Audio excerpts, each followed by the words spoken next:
Hello मेरे प्यारे बच्चों, कैसे हैं आप लोग की सीटेट की तैयारी तो अच्छी चलती होगी। आज हम लोग पढ़ेंगे इस बुक से। वाली बुक एनसीईआरटी के है। कौन सी तैयारी है मेरे प्यारे बच्चों, मैं बता रही हूँ आप लोग को।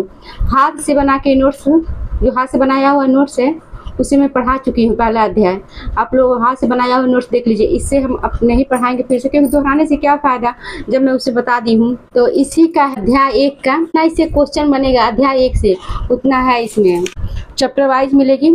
CDP में आज से शुरू की हूँ। लाइक और सब्सक्राइब कर दीजिएगा मेरे प्यारे बच्चों। चलिए, इससे जितना क्वेश्चन बनेगा उसके अनुसार है। और प्रेस्टिक सेट मैं दे चुकी हूँ यूथ का।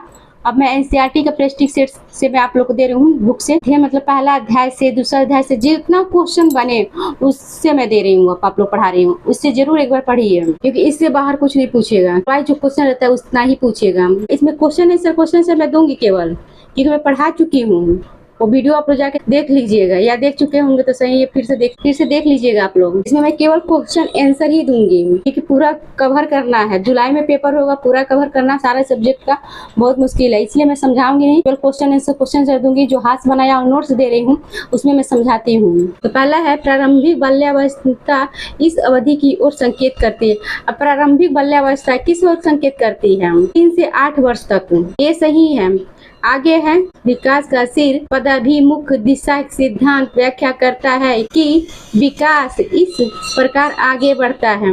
दूसरा में कौन सा है? सिर से पैर की ओर। आगे है तीसरा क्वेश्चन, मानव विकास को क्षेत्रों में विभाजित किया जाता है, जो है कौन सा है? क्रम वाइज देखिएगा आप लोग इसको। डी है इसका। तीसरा का डी मनोवैज्ञानिक, संज्ञानात्मक, संवेगात्मक और शारीरिक। चौथा, निम्नलिखित में से कौन सा सूक्ष्म गति कौशल का उदाहरण है? तो कौन सा है? ए है लिखना, बी है चढ़ना, सी है कूदना, डी है दौड़ना। इसमें चौथा में कौन सा सही है? चौथा में ए सही है। सूक्ष्म पूछा है तो लिखना। सूक्ष्म मतलब क्या होता है? छोटी। कूदना भी बड़ा है, स्थूल है। चढ़ना भी है, दौड़ना भी है। बस लिखना घसीटता हुआ। 5वां है किशोर डैश डैश का अनुभव कर सकते हैं। ए है बचपन से किए गए अपराधों के प्रति डर के भाव, बी है आत्मसिद्धि के भाव, सी है जीवन के बारे में परितृप्ति, डी है दुश्चिंता और स्वयं से सरोकार। इसमें कौन सा सही? पांचवा में कौन सा सही है? डी सही है, दुश्चिंता और स्वयं से सरोकार। आगे है 6वां, धारणाओं का विकास मुख्य रूप से डैश डैश का हिस्सा है। ए है बौद्धिक विकास, बी है शारीरिक विकास, सी है सामाजिक विकास, डी है संवेगात्मक विकास। इसमें कौन सा सही है? इसमें ए सही है, बौद्धिक विकास। मैं समझाऊंगी नहीं, चैप्टर वाइज मुझे कंप्लीट करना है पूरा क्वेश्चन, पूरा सब्जेक्ट का। जब पेपर पास में आएगा मेरे प्यारे बच्चों तो मैं 150 क्वेश्चन दूंगी। आगे है 7वां, बच्चे के उचित विकास को सुनिश्चित करने के लिए स्वस्थ शारीरिक विकास एक महत्वपूर्ण पूर्व आवश्यकता या कथन है। क्या है? ये है गलत हो सकता है, क्योंकि विकास नितांत व्यक्तिगत मामला है। बी है सही है, क्योंकि विकास क्रम में शारीरिक विकास सबसे पहले स्थान पर होता है। सी है सही है, क्योंकि शारीरिक विकास के अन्य पक्षों के साथ अंतर संबंधित है। अंतर संबंधित जहाँ आ जाए सीटेट में वो अधिकतर सही रहता है, ट्रिक है।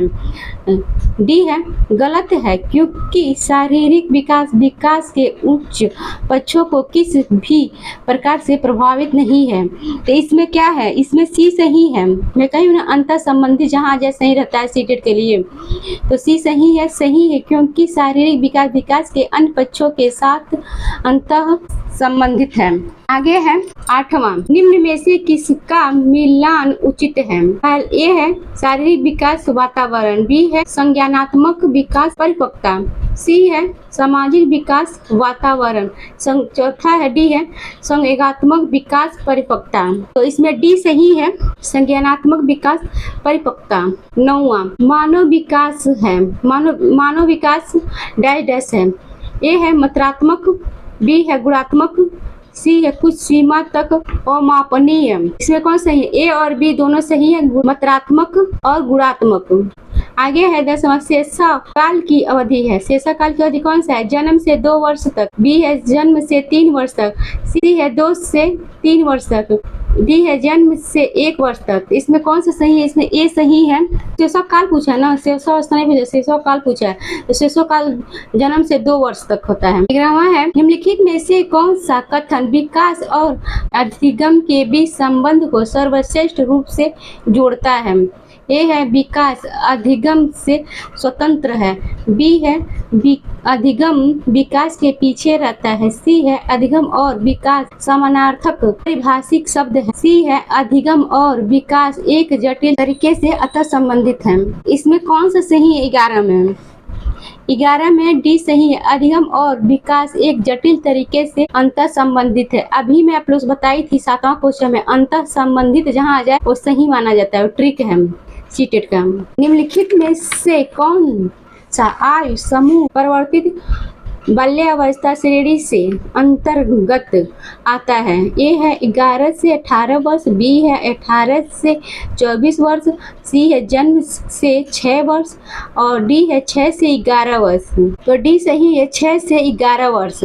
13 संज्ञानात्मक विकास निम्न में के द्वारा समर्पित होता है। ए है जितना संभव हो उतनी आवृत्ति से संगत और सुनिश्चित परीक्षाओं का आयोजन करना, बी है उन गतिविधियों को प्रस्तुत करना जो पारंपरिक पद्धतियों को सुदृढ़ बनाती है, सी है एक समृद्धि और विविधतापूर्ण वातावरण उपलब्ध कराना, डी है सहयोगात्मक की अपेक्षा व्यक्तिगत गतिविधियों पर अधिक ध्यान केंद्रित करना। इसमें सी सही है, समृद्धि जहाँ आ जाए वो भी सही रहता, ट्रिक है। एक समृद्धि और विविधता पूर्ण वातावरण उपलब्ध कराना। आगे है निम्न में से कौन विकासात्मक कार्य उत्तर बाल्यावस्था के लिए उपयुक्त नहीं है? नहीं देखिएगा, ए है समान खेलों के लिए आवश्यक शारीरिक कुशलताएं सीखना, बी है पुरुषोचित सामाजिक भूमिकाओं को प्राप्त करना, बी सी है व्यक्तिगत आत्मनिर्भरता प्राप्त करना, डी है अपने हम उम्र बालकों के साथ रहना सीखना। इसमें कौन सा सही है? 14 में बी सही है, पुरुषोचित या स्त्रियोचित सामाजिक भूमिकाओं को प्राप्त करना। अब देखिए 15 मानव विकास को क्षेत्रों में विभाजित किया जाता है जो है ए है शारीरिक, आध्यात्मिक, संज्ञानात्मक और सामाजिक, बी है शारीरिक, संज्ञानात्मक, संवेगात्मक और सामाजिक, सी है संज्ञानात्मक, आध्यात्मिक और सामाजिक मनोवैज्ञानिक, डी है मनोवैज्ञानिक, संज्ञानात्मक, संवेगात्मक और शारीरिक। तो डी सही है। आगे है